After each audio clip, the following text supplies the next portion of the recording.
A la conclusión de esta maravillosa conferencia destaca que hemos tenido este fin de semana. Quisiera agregar algunas palabras referentes a otro aspecto fundamental que el Padre Celestial desea que tratemos, y es acerca de la ley del diezmo. La ley del diezmo como un mandamiento, incluso para las personas que tengan las condiciones económicas más difíciles.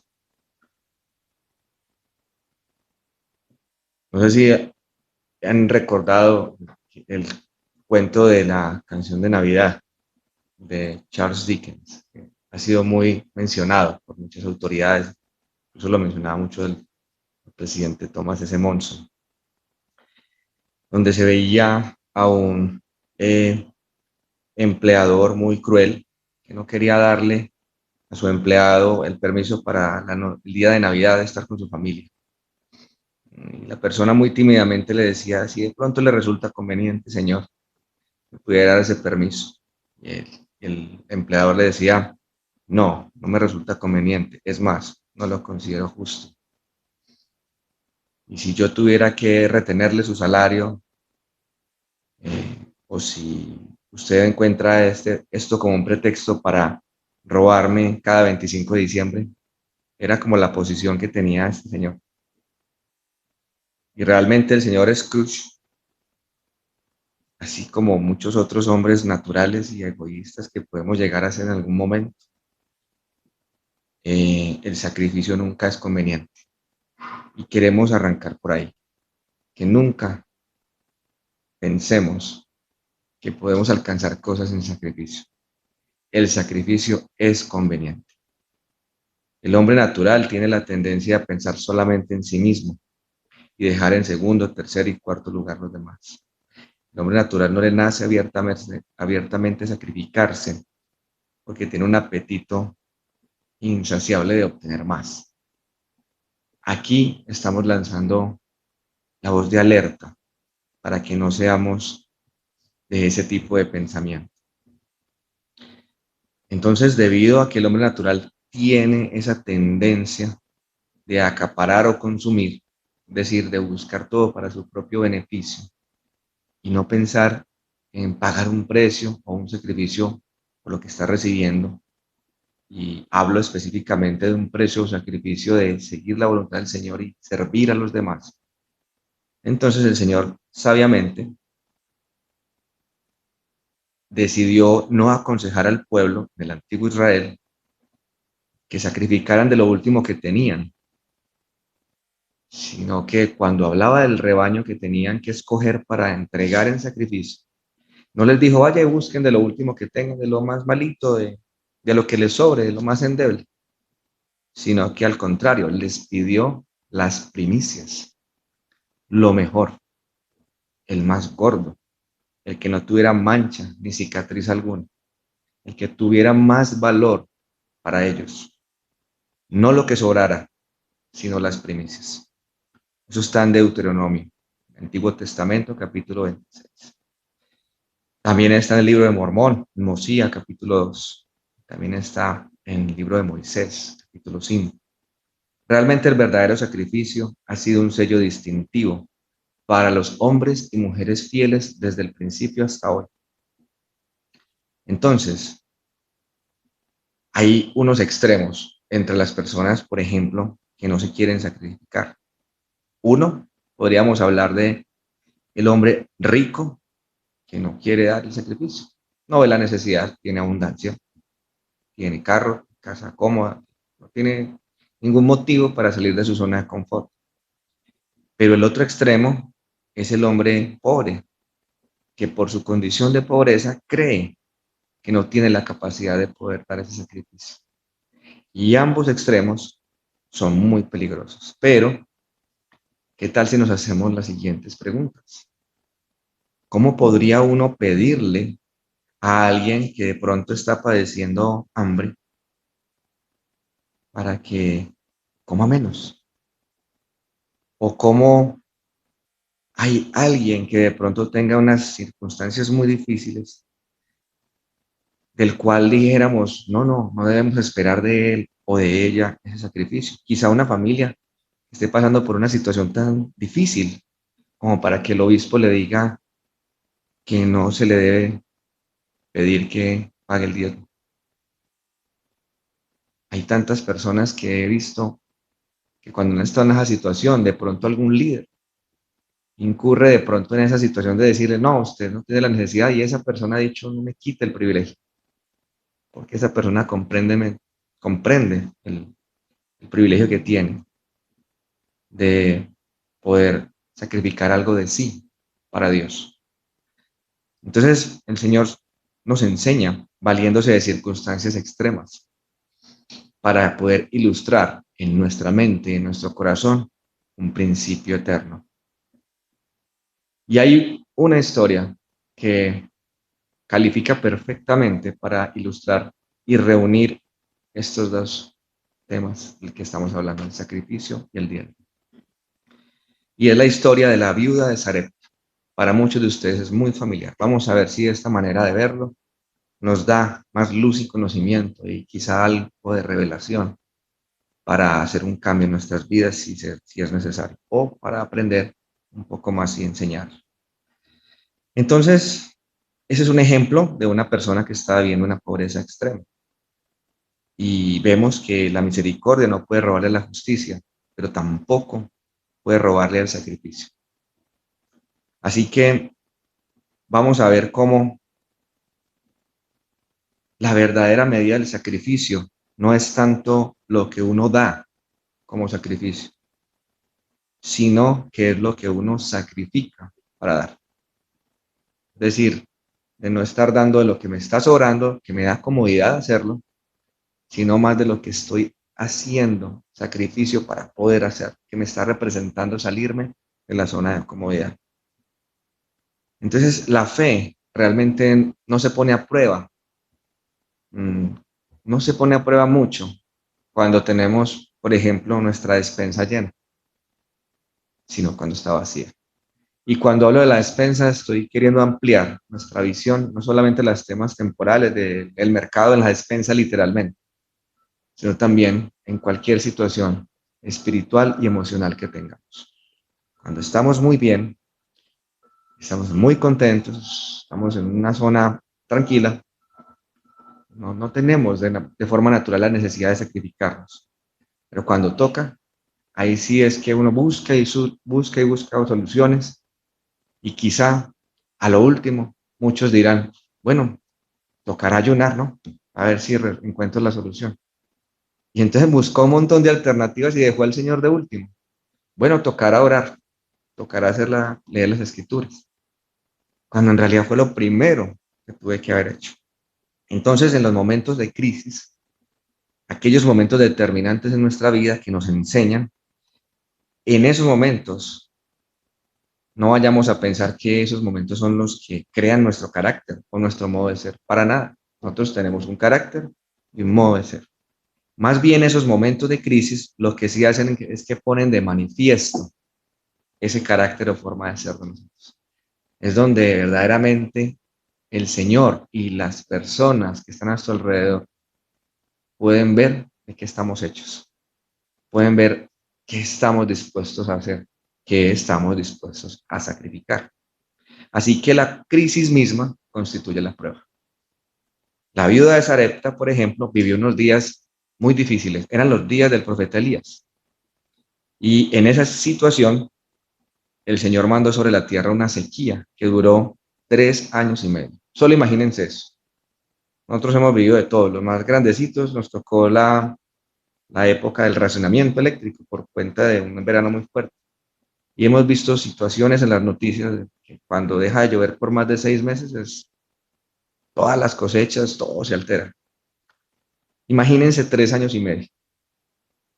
La hambruna llegó a ser tan seria que muchas personas están a punto de morir y la viuda de Sarepta era una de ellas. Estaba en las mismas condiciones de mucha de la gente del pueblo, a punto de morir. En Primera de Reyes 17:9 dice cómo el Señor le muestra a Elías diciéndole, levántate vete a Sarepta. He aquí, yo he dado orden allí a una mujer viuda que te sustente.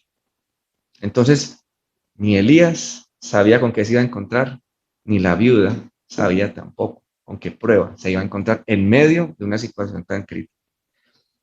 Cuando ellos realmente estaban, junto con su hijo al borde de la muerte. Entonces, en ese momento extremo de crisis, como lo acabamos de ver ahora, estando a punto de enfrentarse a la muerte, sería probada en su fe. Imagínense eso. Cuando Elías llegó a la ciudad, la vio por ahí recogiendo leña y se dio cuenta que era la persona que el Señor le había mostrado. La llamó y le dijo, te ruego que me traigas un poco de agua en un vaso para que yo pueda beber. Ella pues no vio ahí hasta ahí ningún sacrificio, lo trajo. Cuando ella fue a traérsela, la volvió a llamar y le dijo, te ruego que me traigas también un bocado de pan en tu mano. Ahí sí ella le respondió, vive Jehová tu Dios, que no tengo pan cocido, solamente un puñado de harina tengo en la tinaja y un poco de aceite en una vasija. Y ahora estoy recogiendo estos leños para entrar, prepararlo para mí y para mi hijo, para que lo comamos y nos dejemos morir. Porque era ya lo último. Eso está en los versículos 10 al 12. Un puñado de harina. Imagínense eso ustedes. ¿Qué cabe aquí en este puñado?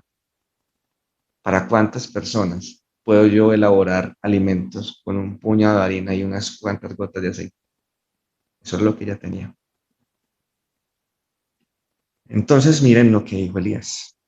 No tengas temor. Ve, haz como has dicho, pero hazme a mí primero. De ello, con una pequeña torta cocida. Entonces imagínense esto. Vamos a pedirle a una pobre mujer que está a punto de morir de hambre, que lo único que tiene, vaya y se lo dé al profeta. A una persona extraña, no conocía. Seguramente no lo conocía, no sé. ¿De pronto no les parecería un poco egoísta eso? Que de pronto le haya pedido no solamente el primer pedazo, sino quizá el único. ¿O no será más bien que si pensamos y ponemos en contraste esta situación, quizá con lo que nos han enseñado nuestros padres en nuestra tradición país? ¿Qué nos han enseñado nuestros padres? A ver, siempre nos han dicho las otras personas primero. Cuando alguien llega a la casa, atienda primero la visita. Y también nos han dicho que los caballeros le den el primer lugar a las damas. ¿Qué más? Muchas de esas costumbres de ser amable, de ser caballeroso, de ser servicial, ¿no? Bueno, entonces, ¿qué tenemos que decir de esta viuda que estaba a punto de morir de hambre? ¿Qué tenía que hacer ella? ¿Y cuál fue su decisión? ¿Comer o sacrificar su último bocado y apresurar su muerte? De pronto podría ser. O tal vez sacrificar de su propio alimento. Pero aquí viene otra pregunta. ¿Sacrificaría el alimento del hijo? ¿Será que de pronto iba a decir, no, entonces yo parto ese pedacito y entonces le doy a mi hijo y el otro que me pidió el profeta? O ese señor que está allá. Elías verdaderamente entendía la misión que tenía de enseñarle la doctrina verdadera a ella a través de ese sacrificio y enseñarle que las bendiciones se reciben después de la prueba de nuestra fe, como dice en Doctrina y Convenios 132.5 y en Éter 12.6, libro de Mormón.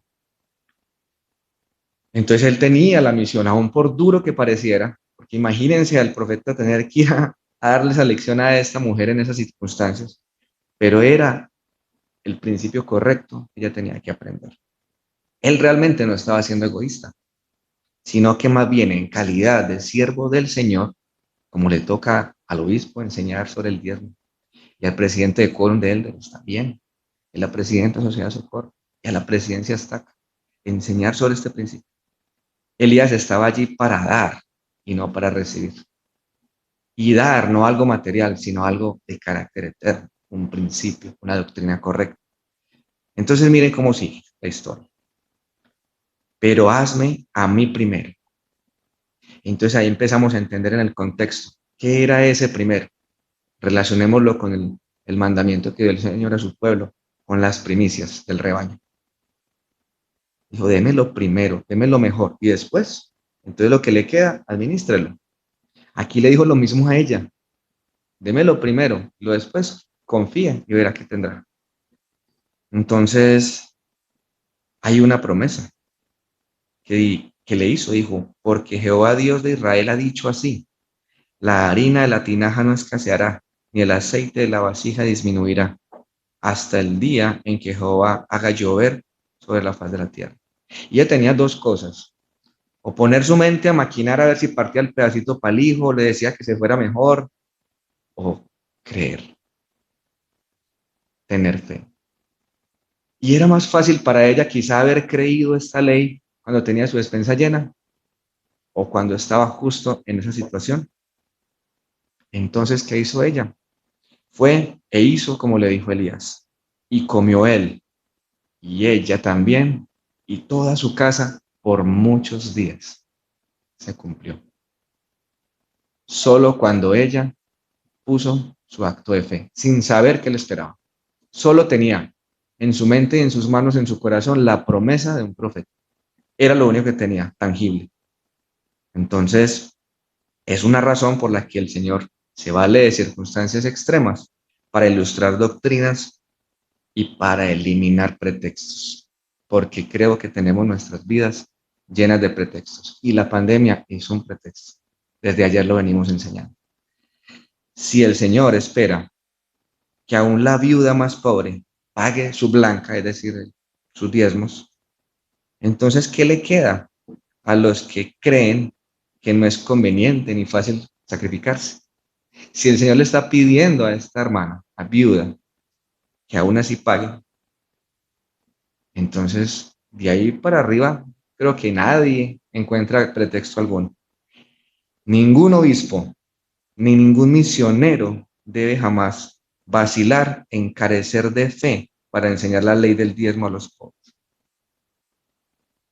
A nadie le podemos quitar el privilegio. Esto es un privilegio más que una carga o como lo quiera ver de pronto alguien en una situación extrema. No podemos privar a nadie de ese privilegio. Debemos eliminar de las mentes y los corazones de las personas el sentimiento de que de pronto digan que no pueden darse el lujo de hacerlo.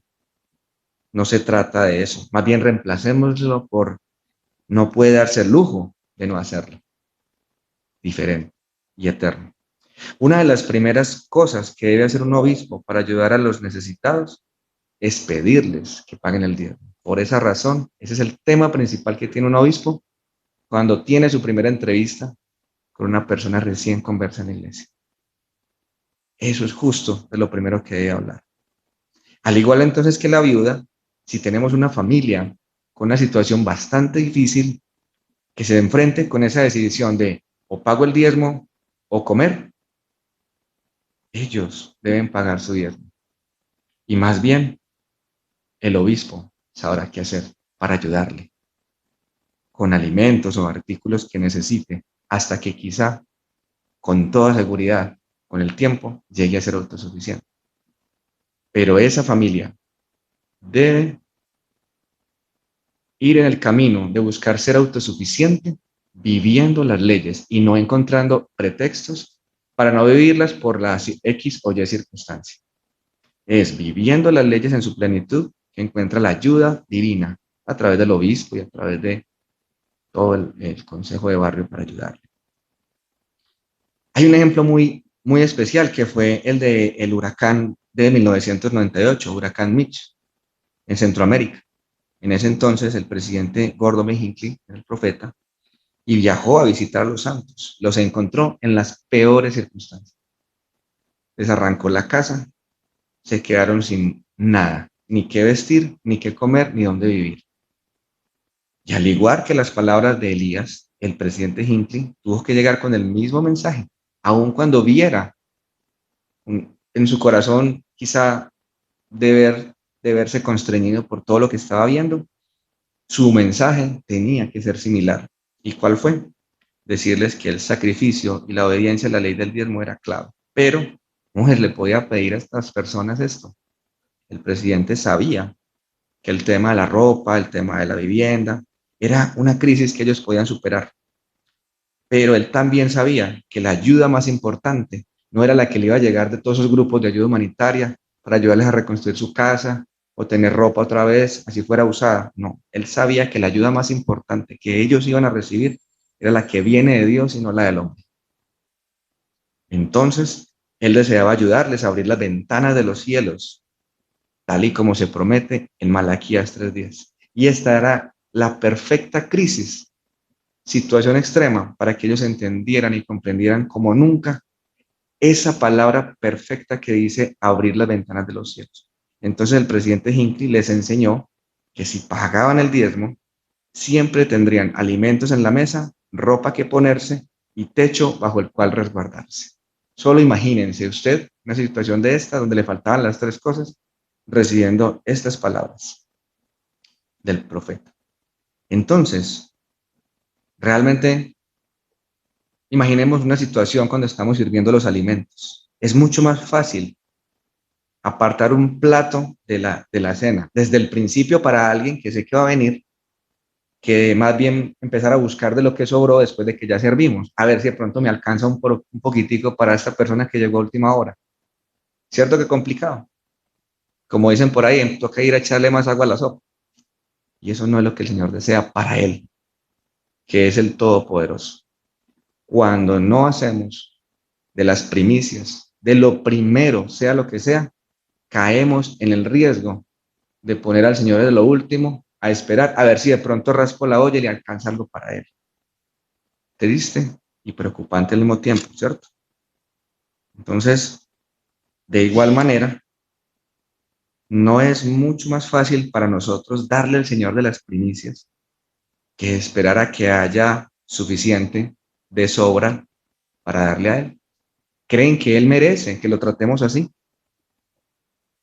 Así que invitamos a las personas para que seamos siervos prudentes. Y cada vez que el Señor nos bendiga con algo, por pequeño que sea, inmediatamente vamos y se devolvemos a Dios lo que es de Él. Y no nos demos el lujo de esperar 2, 3, 6 meses o peor aún, hasta diciembre, por una quizás imprecisa interpretación de las escrituras, para ir a ver si de pronto le voy a dar al Señor de lo que soy.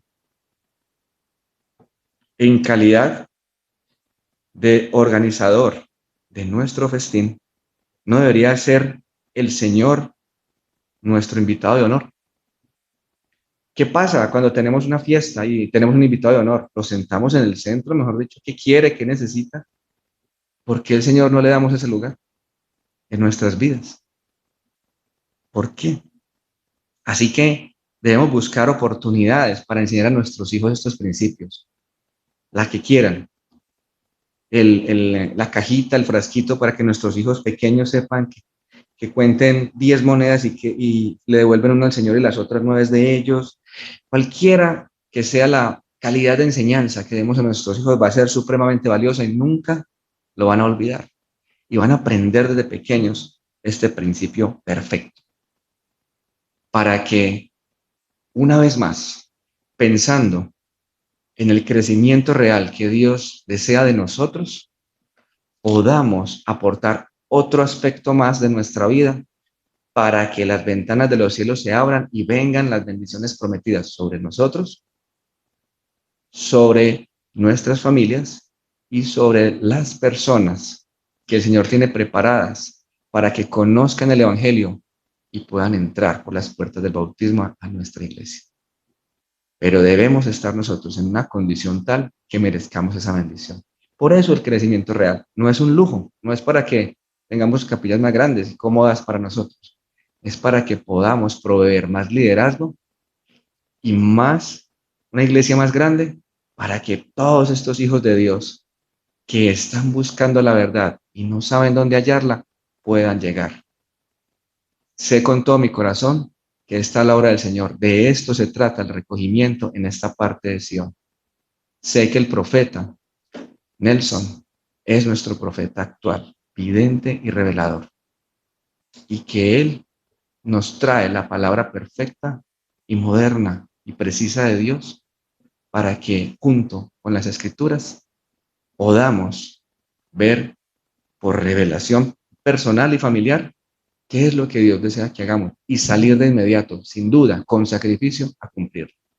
Y este es mi mensaje, lo comparto en el nombre de nuestro Señor Jesucristo. Amén.